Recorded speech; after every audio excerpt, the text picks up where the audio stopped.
I misspoke my question, but I was trying to get to a very specific area, which was labor costs, and particularly minimum wage rates, the level or degree of unionization in Canada vis-a-vis United States, or indeed any other country, as just to what kind of impact that did have in the price differential between, on like products between the two countries.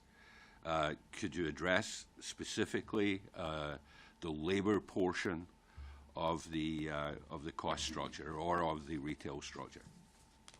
Sure. So as we mentioned, minimum wage rates here of $8 up to $11 in Canada, $8.25 specifically in Ontario, versus $7.25, and in many states it tends to range from $7.25 up to about $8. So that alone is just one factor, and it may only make a 50-cent to $1 difference by the looks of it. So let's say 5 or 10%.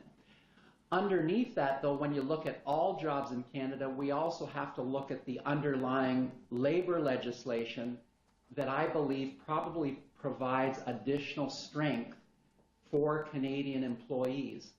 So not only the wage rate itself, but once you hire an employee, the strength of our labor legislation, which once they work for you for several years, you can't simply let them go and say, okay, you're fired or let go and here's a couple of weeks pay, but literally in many cases having to pay them several months worth of salary as a result of the underlying labor legislation that supports not letting someone go immediately, but providing a couple of weeks of pay or whatever it is for every single year they've worked, etc. So those underlying labor legislation, I would suggest, also has a factor to elevate the cost that companies need to pay out in Canada towards their operations here.